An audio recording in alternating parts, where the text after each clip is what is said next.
Welcome to Tiny Travelers, brought to you by BabyQuip, the family travel podcast where we make traveling with little ones easier, smarter, and more fun.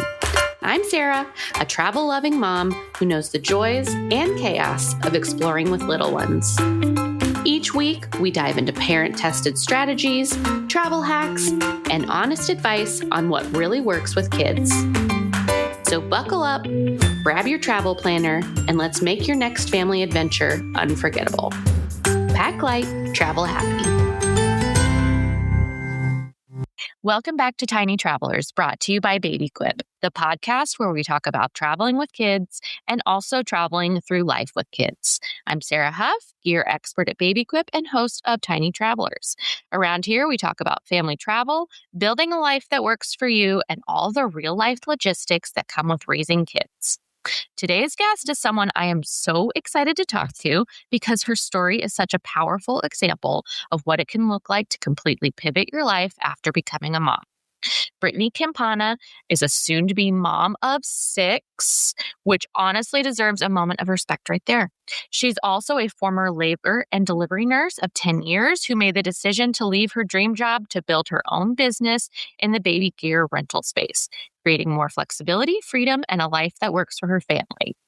Now she's passionate about helping women step into entrepreneurship during pregnancy, postpartum, and beyond, and showing families that you can travel, build a business, and live fully even with a big family or a tight budget. Brittany, welcome to Tiny Travelers. Thank you so much, Sarah. I'm happy to be here. I'm happy you're here. I can't wait to dive into it. But I want to start with something fun and relatable for our audience. So you have a big family and you're also really intentional about traveling, even using points and being smart about budget. What has traveling with a big family taught you that most people don't realize? Traveling with a big family has taught me to just go with the flow. Like, not having a full packed agenda is key to not being stressed out. Having low expectations is key. I travel often with all 5 of my kids. We fly to Minnesota and back. My husband drives the car because we have a lake house there. So it's just knowing that there's going to be those meltdowns, knowing that there's going to be accidents, that they're going to be hungry, they're going to be throwing fits, I'm going to feel like crying, they're going to be crying. It's just like, you just deal with it and you try to have the best positive attitude the entire time and laugh at the things that go wrong, because what else can you do? Yeah, no, that's so true. And that's kind of like my philosophy also, is just like roll with the punches, see how it goes. Stuff's gonna, go off the handle, but let's just laugh at it and have a good time. Yes, exactly. What are the biggest misconceptions about traveling with multiple kids? I have so many people that are like, it is so expensive to travel. It's so expensive. We can't do it. We can't afford to go on trips. You have to get, a huge Airbnb or 2 hotel rooms, or it's just like not doable. And we do it probably 4 to 5 times a year. We go on big trips. We go. So again, I use the credit card points to help offset some of the costs. It doesn't cover everything, but it's just... You have to do it. You have to spend that time with your family. For me, that's where we really bond and we create those memories, and it just brings us together. And so I just always encourage people to not focus on like the financial costs of it, and to just brainstorm ideas, even if it's just going an hour away. And going for 2 nights. It's like just getting away and spending that time together. It's doable. And to just not think you can't do it, or to think that you can only take 1 trip a year. It's like, make little weekend getaways. It doesn't matter what you're doing, but just being together is so important. I love that. Yeah. So you don't have to like go to Paris, France to consider that travel. You could just go to the next city over, do a staycation in your own city and kind of explore as if you were, a tourist. Right. You did talk about using points and stuff like that. So what are some of your best tips for traveling on a budget? Traveling on a budget. So, I mean, obviously, I open up credit cards and I use the welcome art off, like getting the welcome offers. And then because we have a big family, if we don't stay at a hotel that has like free breakfast with it, we will, when we get somewhere, we'll just like get groceries. We'll get bananas, cereals, milk, just the basics. So at least that offsets the cost of breakfast because, I mean, literally anywhere we go, it's like $150, I feel like, to eat because we have so many kids. And like my older children are wanting to order off the adult menu now. And I'm like, oh my gosh, I can't believe how expensive this is. So will, we usually will eat out once a day when we go and then try to like pack ham and cheese sandwiches or just have little picnics and make it fun. Yeah. So I always find for some reason breakfast is the most expensive meal of the day if you don't get that like free hotel breakfast or whatever, and also the least eaten meal. So I feel like I'm spending like $15 to $20 on like a stack of pancakes and they eat the syrup. And I'm like, why did I even do that? I know. So that's why we do kind of try to look for the hotels with the free breakfasts. And there's also like so many little hacks that I've learned on the way with traveling on points. And you can get, access to the lounges that if we get access to the lounge, I mean, they have hors d'oeuvres like and full meals for the kids sometimes, like from 5 to 7. And there's free drinks sometimes for the adults. And I'm like, there's just so many little hidden tricks that you can find out to help offset some of those major costs, like free parking even. When we go to hotels, if we book on points, we can get free parking and all of that.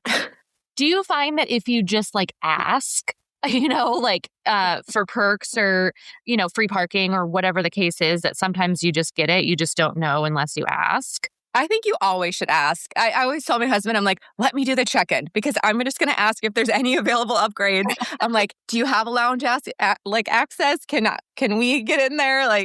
You always should ask. The worst they can say is no.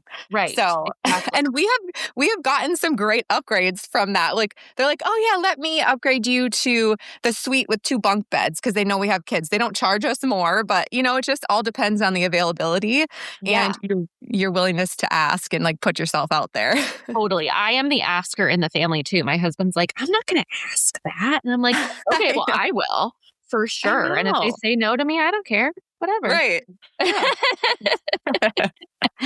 Yeah. Okay, so let's talk your dream job to your big pivot.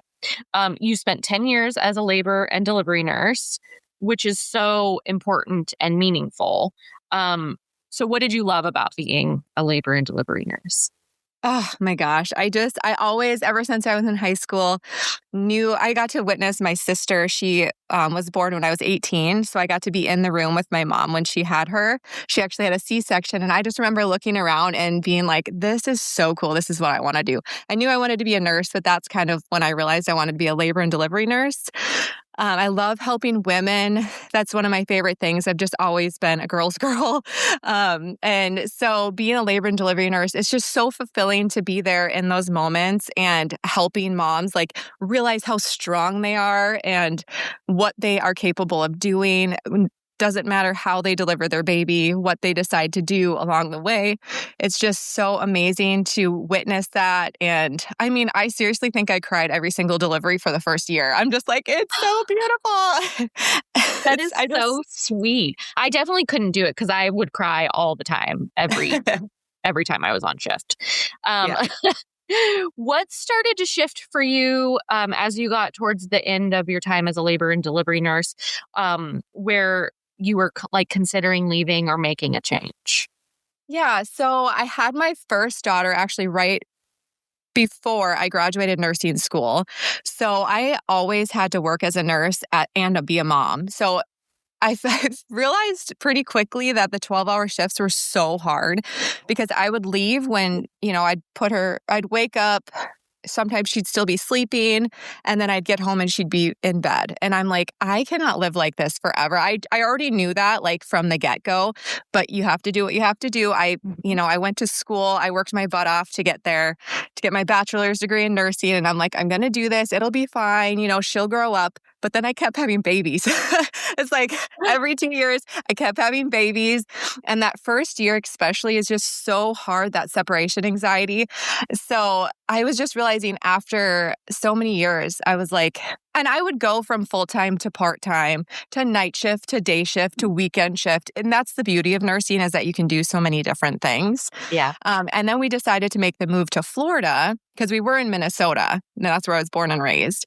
So we moved to Florida about 6 years ago and went on to have 2 more babies. And I was just looking for something that could get me out of the 12-hour shifts. And I'm like, there are just no other careers that I can, there's no other nursing jobs that I can do that will give me those hours, because I don't want to be stuck somewhere for even 8 to 12 hours. Mm-hmm. I want to work like 2-3 hours and then be able to go to my kids' school. I'm like, what are these people doing that can do this?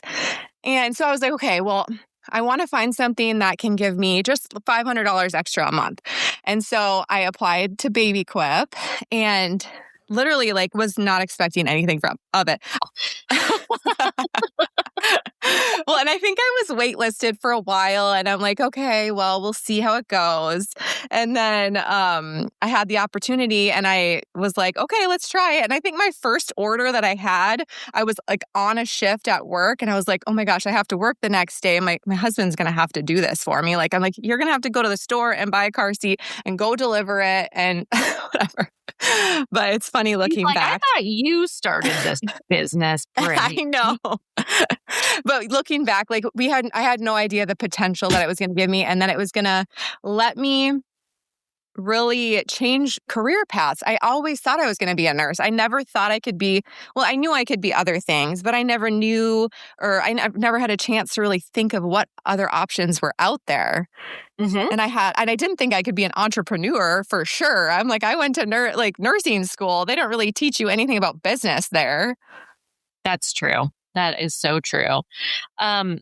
What was the hardest part about walking away from that career? Walking away from the nursing career was really hard because I know how much I love it. I know how much I love those moments with the patients that really, it gave me so much. It just made me so proud, and it gave me so much fulfillment to be there in those moments. And I've always been so proud to say I'm a labor and delivery nurse. I worked hard for it, and I have been with, and it's like all those emergencies and all those things that I've done to help mothers, in the good and the bad times. It was hard to walk away from that. And also my coworkers, because moving from Minnesota to Florida, it's kind of the only place I meet people. It's at work or the gym. So it was I'm leaving behind this community of people. And so yeah, that I can totally understand that was hard. So what made you decide to start a baby gear rental business with BabyQuip specifically? So I bought a Wonderfold wagon so I had just had my 4th baby, and I bought a Wonderfold wagon, and someone had messaged me actually, I think I was part of the Wonderfold wagon group on Facebook, and someone was like, oh my gosh, do you rent that? I'm coming to Siesta Key, and do you rent yours out? Because we have used BabyQuip before. And I was like, what? That's a thing? Hold on. I was like, wait a minute. So then, of course, I Googled it, and I was like, oh my gosh, I have all this stuff. I have pack and plays, I have baby swings, I have this $800 stroller wagon that I just bought that my husband's very upset with me about. I was like, I need to offset the cost here a little bit. So that's when I applied, and then I think somebody contacted me right away, and then I was put on the waiting list for a little while. I think only 3 months. I really think I lucked out on timing there. Mm-hmm. I think that timing has a lot to do with it. But what did the early days of building your business with BabyQuip look like? So the early days, I was still working at the hospital, of course. So I was working full time for that first probably 6 months. And then I built the confidence that I could rely on BabyQuip to cut back one day. So I was like, yes, I'm going part-time. I'm so excited. cut back. And then, so I probably worked part-time for another 6 months. And then I went to per diem where I only have to work 2 days a month. So because then I could have more availability for Baby Quip. I could keep my days wide open, because I didn't have my husband do stuff all the time for me. That was just like learning the business. I had my husband do stuff for me all the time. He doesn't do it anymore. He's maxed out. But oh, I know. You need all that. But thank God for husbands. You need all the help you can get. So. Literally, especially in those beginning days. So I quickly realized I was like wanting to rent out what I had already, like my pack and plays and all that. But then I was like, I don't know. I think I just want to buy new. So the first year I was still working as a nurse, but I was also investing almost everything into new gear, because there's nothing worse than like going to send something out and being like, I don't know if this is in good enough condition or whatever. So I just decided from the get-go, I'm going to buy everything new. And so a lot of that went into investment. So I built up a good inventory.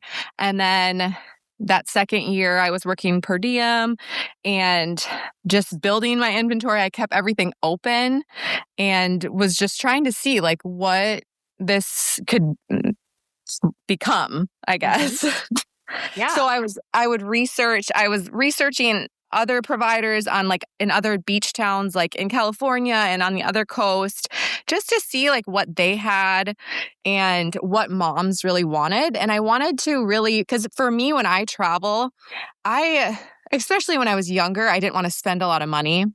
Mm-hmm. And like when it was just on my nursing wage and everything, it's like, I don't have a lot of extra money to spend. So I wanted to really target both luxury and then affordable gear. So I went, up a baby. And then I also just went like the normal Graco strollers and all that. So I could kind of target every mom that was coming, mom, dad, grandparent that was coming to Siesta Key, Sarasota area. I think that's so smart. And it's hard to build a business, but it sounds like you really scaled it to work for your life and where you're at then, and like to get to where you are now. I commend you. So you did a lot. All of this, changing your career, building a business during pregnancy, postpartum, raising kids, like that in itself is so difficult. And I think that a lot of people don't talk about that or don't even think it's possible when you have young kids, but it is. So right. What did entrepreneurship kind of look like in those seasons of your life? I guess you're in one of those seasons right now since you're going to be having baby number 6 soon. I know. It's just wild to even think about, to be honest. So with building your business and with the entrepreneurship, I've just found it's so nice because when you own your own business, you can either have helpers if you need, or you can kind of scale back a little bit if you need. You can block days off, you can block hours off. And come September when this baby's due, I'm probably not going to want to work because I'm just going to have a baby. So I'll probably, take time off and hire a couple helpers just to kind of keep it going and keep, my returning customers happy and stuff. But it's just so nice to be able to go at your own pace and take days off when you need and all that. If that answers the question. Yes, I love that. It does. I'm a big component of Baby Quip in general for a lot of different reasons, but it really does allow you to be so flexible in your entrepreneurship, which is very important for moms, soon to be moms that have had kids for a while. There's never, in my opinion, the wrong time to kind of build something new for yourself. So even though it may sound scary to do it during pregnancy, postpartum, raising your kids, it's like, it is doable. And women do amazing, miraculous things every single day. I know. What do you wish women knew more about starting a business or starting something new or, changing their path during these seasons of life? I think, honestly, if you have a vision, if you have a goal of a lifestyle that you want to live, if you have an idea, just do it. Like, I don't think you need to wait until it's perfected. I don't think you need to have everything right when you start. You will figure things out as you go. I truly think you should just start it, and then you'll be able to change things along the way, add different services if you want. I just connected with a mom up in Tampa area, and she's a mother's helper. And so she goes to busy moms homes and like will help clean up their house. She'll help run errands. She'll go buy gift cards for their teachers' presents. Like, she just does little mini errands, and she makes 6 figures doing that a year. And Wait a second. I could be a mother's helper. I am a mother. I know. You do need a mother's helper. Yes. Getting ahead of Yes. I need one. I'm like, oh my gosh, that's amazing. But like, that's not something I would do. Like, so she'll like organize people's closets. There's just so many different things out there that you can do. And you have to kind of find what your niche is, what you're good at, what you enjoy doing. And if you enjoy doing it, you will be successful. And if you just keep trying, you're not just going to start and just go from 0 to 100. It's just going to be a slow, especially when you have kids, when you have to volunteer at the school, when you have sports, but just keeping your motivation and your goals in the right place and just keep going. Yes.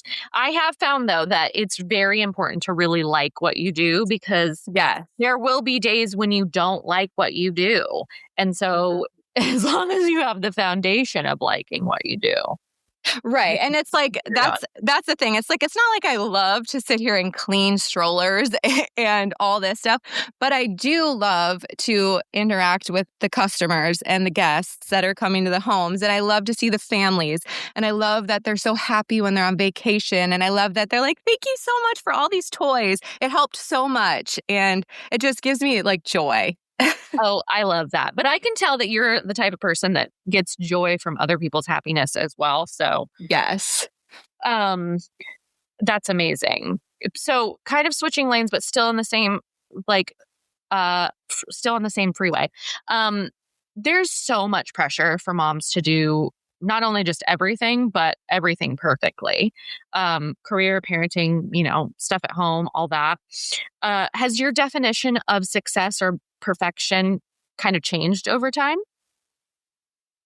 Yeah, I guess when I was younger, I always thought, I'd have a family and a working husband, and I would be a stay-at-home mom, and I'd be able to volunteer at all the PTO events and, just do all this stuff. But I've slowly realized that as long as my kids know that they are loved and provided for, and they see how hard I work, they see me work out every morning, I just feel like giving them that stable, happy home environment and just telling them that being there and telling them that I love them every single night. And I feel like sometimes parents get so busy and they, they're working or they're so caught up in what other people are thinking that they might lose track of that. And it can just be very simple. Like, just provide a happy home for your babies. And you don't have to, provide all this expensive stuff or all these elaborate vacations. You can just be present and be there with your family. Yeah. And I don't really care what other moms think, I guess. Yeah. As a mom, I used to really think like, I've got to do it the way that moms or families have been doing it for hundreds of years or whatever the case is. And I've just found that the way my family is set up and the way that our home is set up is a little bit maybe unique or whatever, but it works for our family. And I've really tried to let some of that pressure go to do things in a traditional way or, how everybody else does it, but it just doesn't work for me. And so I've let that kind of element of perfection go. And it's really made being a mom just so much more enjoyable when I can say like, this is how I'm doing it. And like you said, as long as your babies know that they're loved and cared for, then that's really like what I care about the most as a parent as well. I know. And I think we're just like the hardest on ourselves too. So I mean, it's like sometimes I look at the PTO moms and I'm like, oh my gosh, like they just have it all together. And I'm like, okay, Yeah, I'm fine. I do a lot. I have 6 babies almost and like it's Yes, fine. it's so easy to compare yourself to other people, especially other moms that you aspire to be like. But, there's Right. probably people aspiring to be just like Brittany. I wouldn't hold it Yeah. against them. I mean, you're working so hard and doing such great things. Exactly. Speaking of, one thing that really stands out about you is how passionate you are about encouraging other women. I mean, obviously, through your lifetime, you've been encouraging other women in various different forms. Um, so, what do you feel like you see holding women back the most? I think just confidence in themselves, maybe. I it's hard to get that confidence to put yourself out there, and be vulnerable. And, sometimes things aren't going to go how you want them to go. So you kind of have to just go with the flow. And I always think of like the worst case scenarios. So then if it does go the worst case, okay, it happened. But if it goes better than that, like great. So I think just having the confidence in yourself, yourself, you can do anything. You are so strong that, I just ran a high rocks last week and I was 16 weeks pregnant. And I mean, Brittany, if people there's are like, one more thing about you to be impressive, what? I'm just like, there's so many things that you can do. And people are like, oh my gosh, I can't believe you're doing this. And thankfully, I got all good feedback. But it's just, you just have to be confident in yourself and know that you are capable of so many things. It's very true. You are really capable of a lot that even like people just don't give themselves credit enough. Uh, how do you think women can start small if they're not ready to make like a huge leap into a change?